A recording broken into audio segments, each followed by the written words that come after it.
What is up, friends? Welcome to another episode of Board Progression.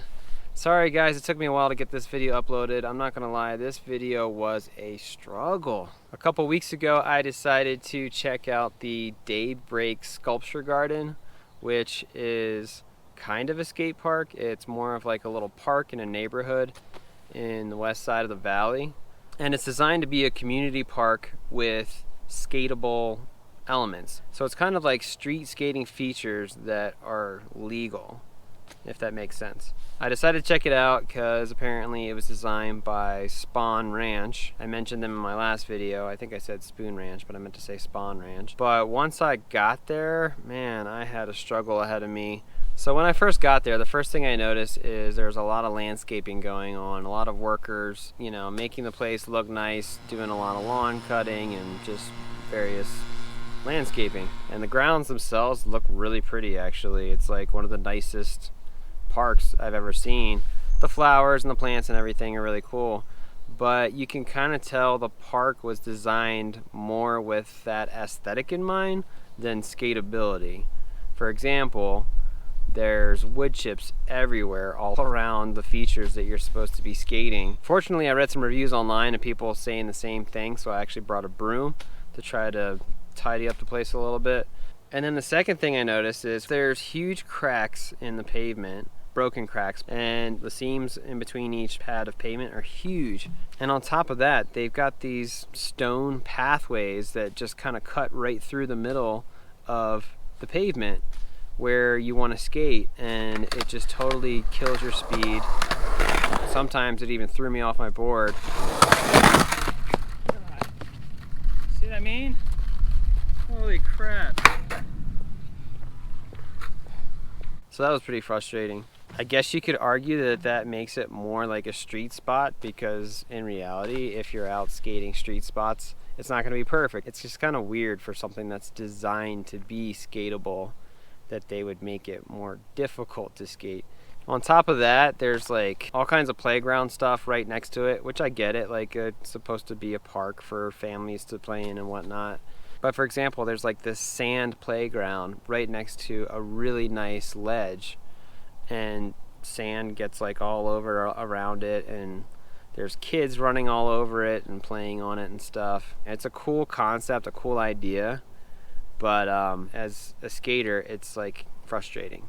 So once the puddles kind of dried up and the landscaping guys got out of the way, I started skating this ledge that they have there, and it's actually a really nice ledge. It's probably my favorite thing there.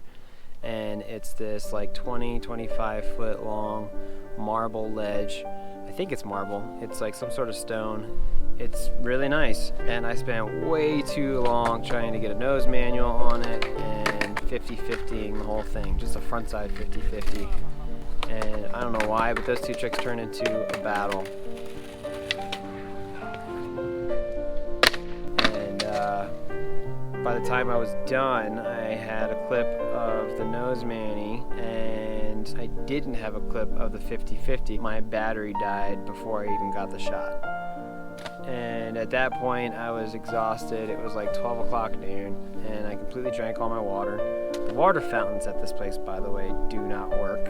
I had more batteries in the car, but I was just so thirsty and hungry. So I decided to just cut my losses for the day and come back, and I figured it'd be easy to finish up the video. I had to work at Snowbird for the next 2 days, so I came back 3 days later, and I got stuck on one trick.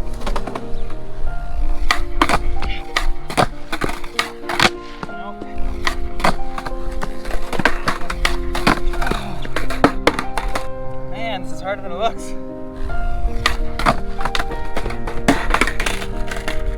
It turned into another battle, man. It was insane, and I think the biggest reason for it is I had to push uphill to get enough speed, and I had to push over this path of cobblestones again, and it just made that feature so much harder to skate than it needed to be.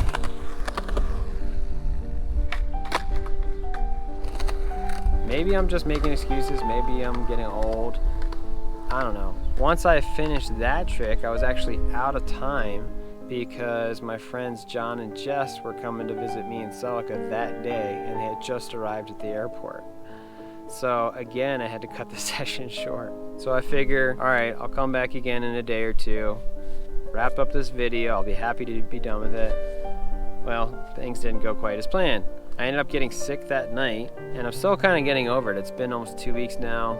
You might even be able to hear it in my voice. Man, it knocked me on my butt. So the next time I was able to go skating after our friends left was the following Thursday. That was the day I had off. The weather looked fine, the forecast was good, but guess what happens when I start driving back over to the sculpture garden? It started raining. And it hadn't been raining the whole week until that day, the one day I had off. I get there hoping that it's gonna stop raining, hoping it's gonna dry up, and of course it doesn't. Yeah, that whole day was just completely wasted. I was so mad, so frustrated. The day after that, I was supposed to be working up at Snowbird, so I was like, great, I'm gonna have to wait 2 more days at least before I can come back here and try to finish this video. And I'm just like, why am I even doing this, you know? I almost just scrapped this video. Screw it, let's just go somewhere else, let's start over. But that Friday morning, I got an email saying that my work had been canceled because there were landslides up in Little Cottonwood Canyon the night before, and the road was completely closed. And just suddenly on a Friday, I had the day off, and it was a beautiful, gorgeous day.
What? Is that it? So while I've been putting together this video, I think I learned 2 lessons. If I'm gonna go somewhere to skate, especially somewhere I haven't been before, I need a checklist of things that I'm gonna have with me so I'm fully prepared for that day, and I need a lot of time blocked out so I don't feel pressure before I run out of time. And the second thing that I learned that's really important is I need to be more consistent with my skating. Skating once every week or twice every week, it's not cutting it. Tricks that should be more comfortable and more routine are becoming more and more of a struggle. A couple weeks ago, I saw a jaw-dropping video that Tony Hawk put out on the Barracks channel. Maybe you guys have seen it, you probably have. It's called Battle Commander. I'm gonna leave a link to it right here.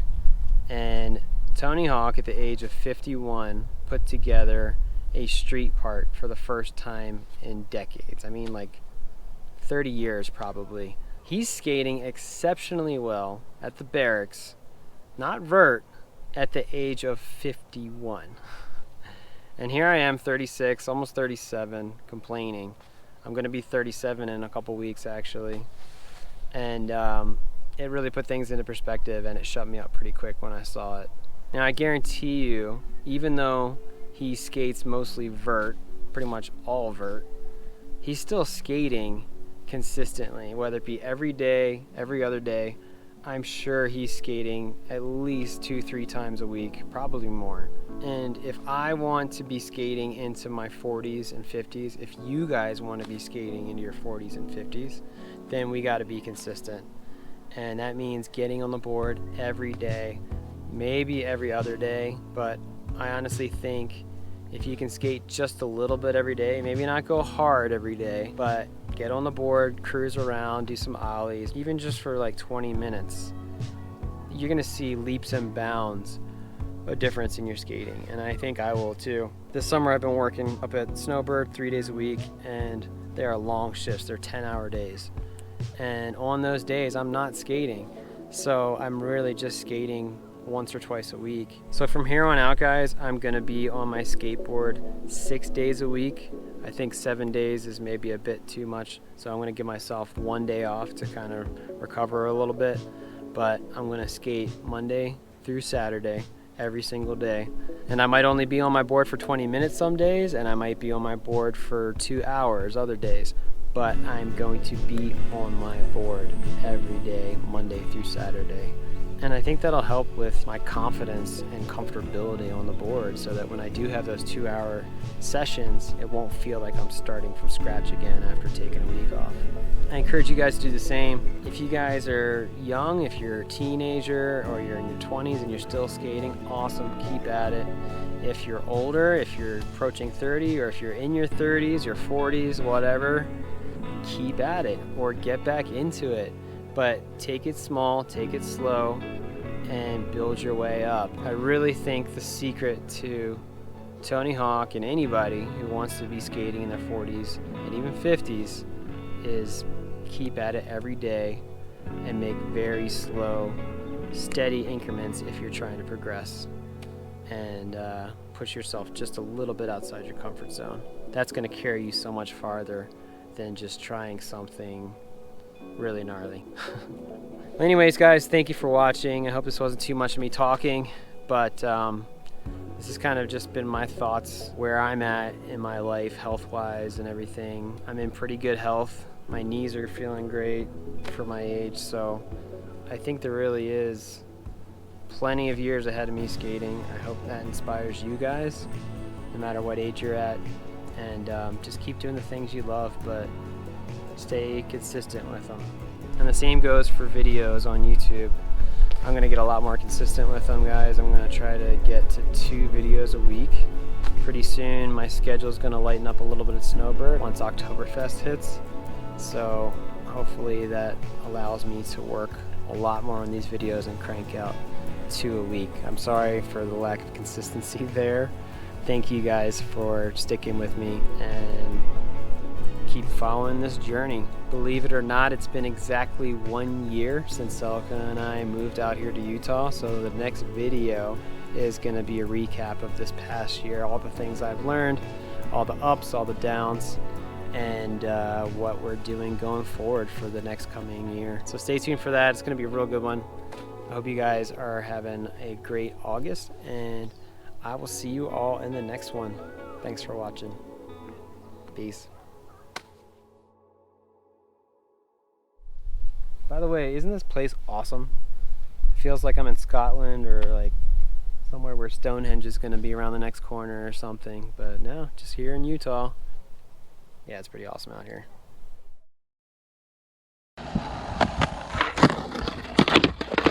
Yeah! We need to get one of those.